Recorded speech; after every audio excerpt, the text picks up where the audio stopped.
Welcome to Binge Eating Breakthrough, the podcast to help you stop feeling out of control around food and build trust with your body. If you've tried therapy, treatment, and diets but still feel stuck, you're not alone. I've been there too. I'm Jane Pilger, and everything changed when I saw my food struggles from a new perspective. And now I'm here to help you do the same. Each week, you'll get the tools and insights to stop binge eating and create peace with food and your body. Your breakthrough starts now. The stories I'm sharing today are the ones I never thought I would tell, but they're also the ones that just might help you the most. Hello, trusted listener. Welcome to Binge Eating Breakthrough. I consider you a trusted listener because I trust that if you are struggling with binge eating or struggling with food in any way, hearing my stories might help you feel less alone and show you that change is possible, no matter how long it has been or how extreme your own experiences have been. So today's conversation is going to be different. It might feel a little uncomfortable, but I really feel like it's necessary. I'm going to share some of my own extreme binge eating stories, not to sensationalize them, but because I know firsthand just how isolation and shame can keep us trapped in cycles that feel impossible to break. So before I begin, I want to acknowledge that hearing about specific binge eating experiences can be challenging for some listeners. So please take care of yourself and feel free to pause or to skip this episode entirely if it won't be supportive to you. Remember, you are not alone. Help is available if you need it. It is my goal and my hope that this episode will be helpful. But as you're listening, if it does not feel helpful, please turn it off and skip it. So when I was in the depths of my binge eating struggle, starting that very first semester in college, I felt completely alone. I thought I was the only person doing what felt like crazy things with food behind closed doors. The shame was overwhelming. I would not talk to anybody about it. I was silent for so long. But what I know so deeply and so clearly after working with hundreds of women is that sharing our stories helps break down the walls of shame and secrecy. And you may not be ready yet to share your story, but it can be so helpful to hear other people talk about their stories, to know that you are not alone. Because we convince ourselves that we're the only ones, and what would happen if anybody knew what I was doing? It's so interesting because when I work with clients now, one of the most common things that I hear is, I have never told anybody this before, but followed by a story that sounds so familiar to me. So many of these women are successful in their careers. They're managing families. It looks like from the outside that they have it all together. But in reality, they're carrying these secret struggles that weigh so heavily on their hearts because it is a secret. They have nobody else to talk to, nobody else who understands what they are going through. So my hope in sharing these stories is to just let you know, I get it, I understand, and you are not alone. So I want to share some 3 specific kind of moments from my own journey. And not because they define me or define really anything about it, but they're a part of a story that eventually led to healing. So as I share these stories, I want you to know, if you are nodding along, recognizing your own experiences in mine, You are exactly where you need to be right now, and healing is possible. Even if you are literally living an extreme binge story right now, this does not have to be your future forever. And I am living proof. There are many people out there who are living proof of having these extreme stories in the past and having them be part of the past. So I wanted to share this right around this time of year, around Valentine's Day, because one of the primary stories that just will always stay with me around my binge eating happened on Valentine's Day. So my husband, Todd, and I had planned a special date night. We were going to go out to a fancy restaurant. We've always loved celebrating Valentine's Day. Sometimes we do date night at home because so many people are going out to restaurants. Sometimes we go out to restaurants. This particular year, we were going to go out to a restaurant. Now, what was unusual about this year in particular was that, unbeknownst to me, he had purchased a ring for me. A beautiful sapphire and diamond ring. We had gone to a jewelry store, a few weeks before, and I was showing him this ring that I loved. And I didn't think a thing about it other than just showing him that I thought this ring was beautiful. Well, my husband and I have never purchased gifts for each other on Valentine's Day. We've always exchanged cards, sometimes the exact same card on Valentine's Day, but never gifts. So this particular year, he bought me this ring, and it was meant to be this extra special surprise for Valentine's Day. But that day, I found myself in a binge cycle.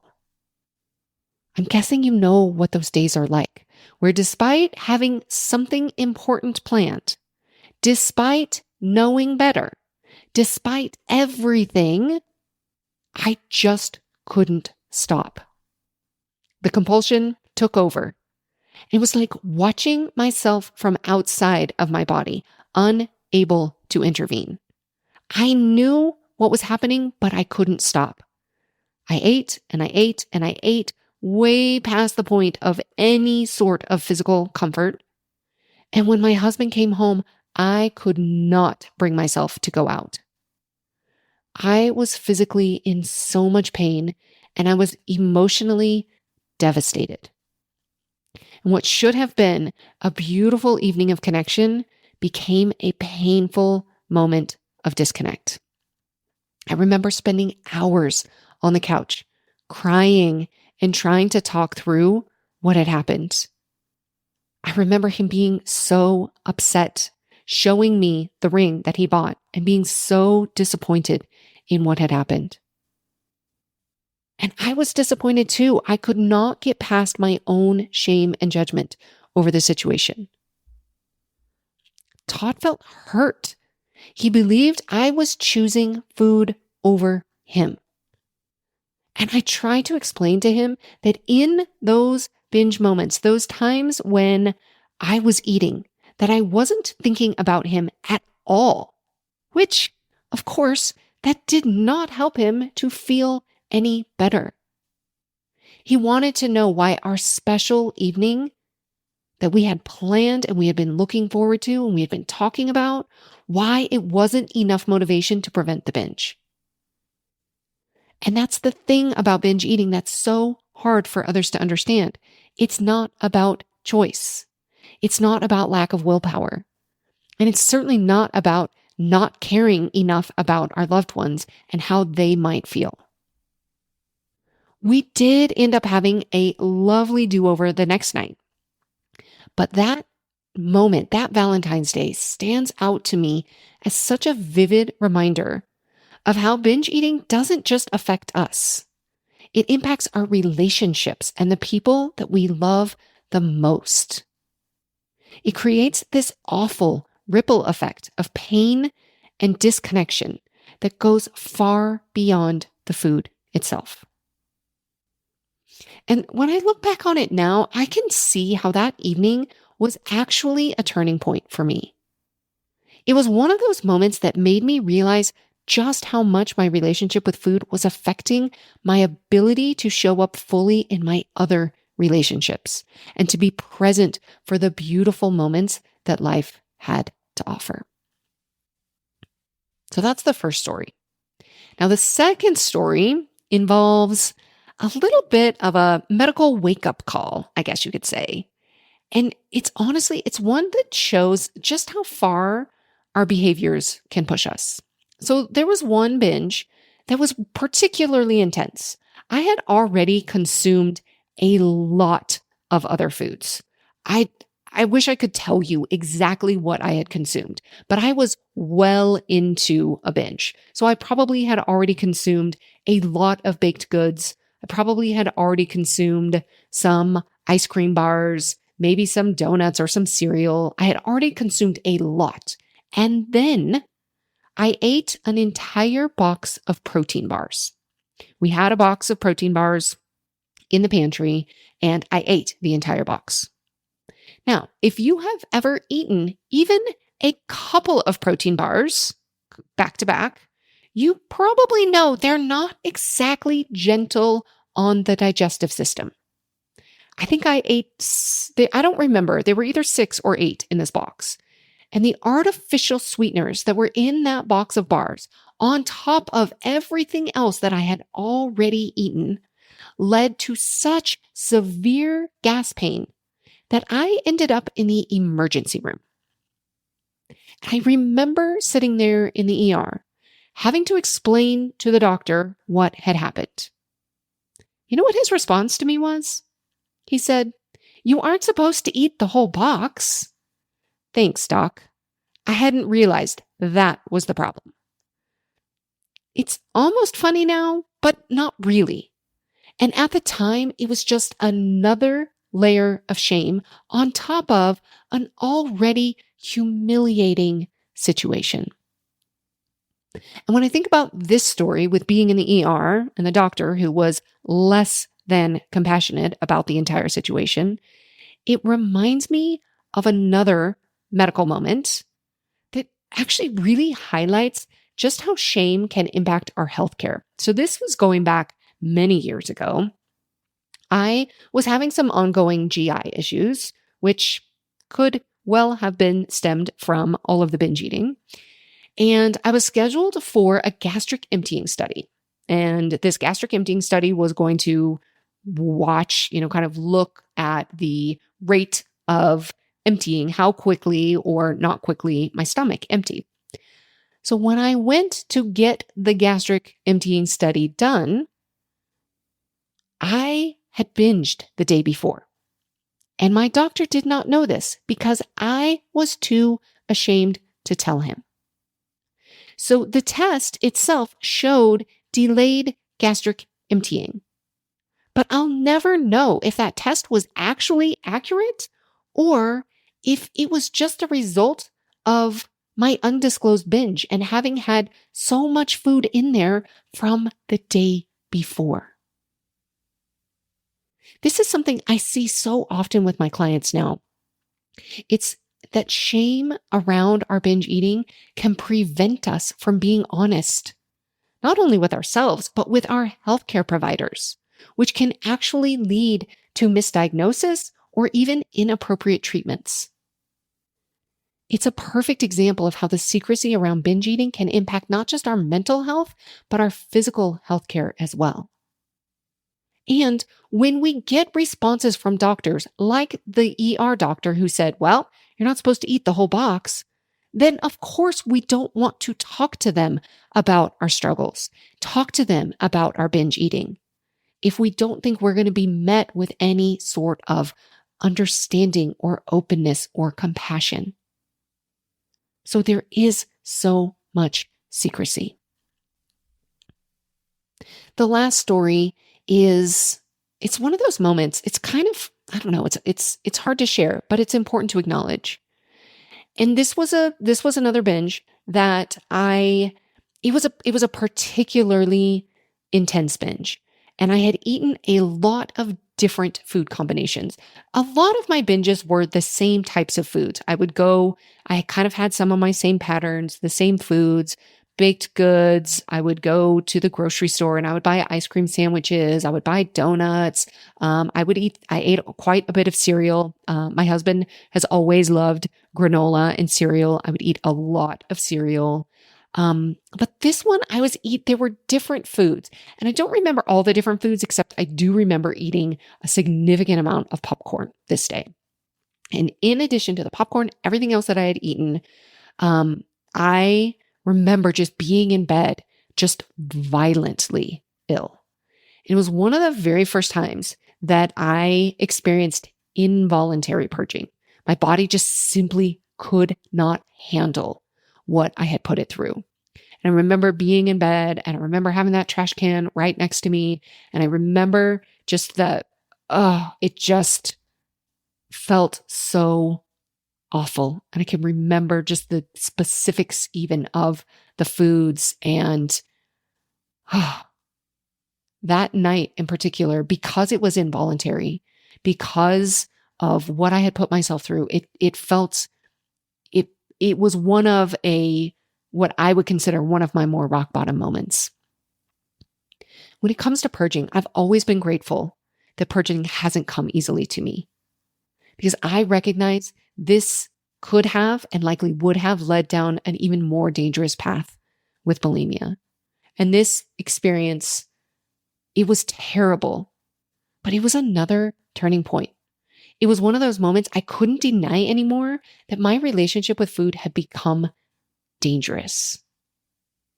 And it's so interesting because when we're in the midst of binge eating, we often develop this strange relationship with our body.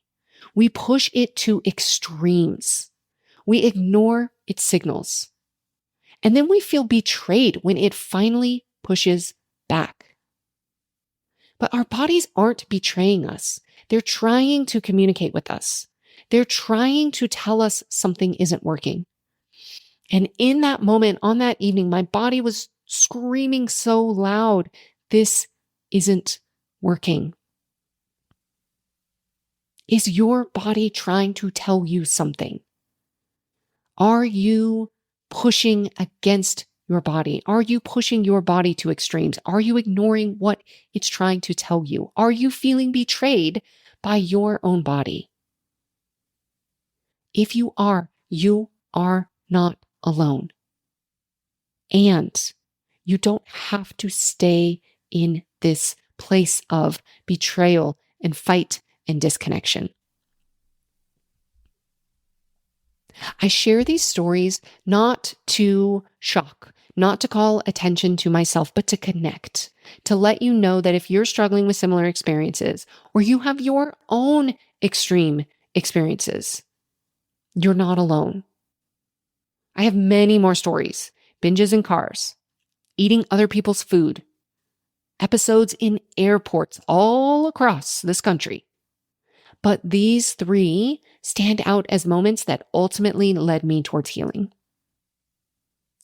And what I invite you to take away from today's episode is this: no matter how extreme your behaviors feel, no matter how alone you think you are in this struggle, you're not. The very things you think make you unworthy of love and connection are the same things that, when brought into the light, can create the deepest connections.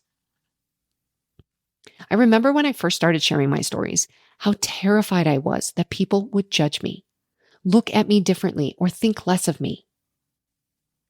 But what I found instead was understanding, empathy, and relief. Relief from other women who finally felt seen and understood in their own struggles as I shared my own. I can remember with my husband, we were married for over a year before I even told him about my binge eating. And I was so convinced that he wouldn't understand. He's never struggled with food. And I didn't want to tell him. I was so convinced he wouldn't understand. And then I came to realize, he can't understand unless I tell him, unless I help him understand what it's like for me. So I became then more open to talk and to share about it. And it took a long time. This did not just happen overnight. And these stories still aren't easy to tell. But I share them because I know that somewhere out there, someone is listening who needs to hear that they're not alone, that recovery is possible, that the shame that they are carrying does not have to define them. Shame thrives in darkness and in silence. And it's only when we bring our experiences into the light that we can begin to heal. And if you have a story that you'd like to share, I invite you to connect with me through the link in the show notes or send me a private message. Your story matters. Sharing it can be a powerful step towards forgiveness and healing. And if you're listening to this and you're thinking, I could never share my story, that's okay too. Start small. Maybe just acknowledge to yourself that you're not alone in this struggle. Maybe write your story down just for yourself. Maybe share it anonymously. There is no right or wrong way to begin healing. Remember, where you are now is not where you will always be. Recovery is possible. You don't have to walk this path alone. The very fact that you're listening to this podcast means that you're already taking steps towards healing. I also want you to know I have a resource. It's called What to Do After a Binge. I can't tell you how many times I Googled, what do I do after a binge? So many of the things I would find were telling me to go on a juice cleanse and not eat for a day or whatever it was, things that were not going to help me. So I created this resource. It's a 5-step plan, what to do after a binge. So if you have your own moment and you don't know what to do, there's a link in the show notes, janepilger.com/after will take you to this download for this resource. I hope it's helpful for you. Now, next week, we're going to talk about how the specific foods that you eat during a binge might be giving you clues about what's really going on. But for now, I want you to know where you are right now is not where you will always be.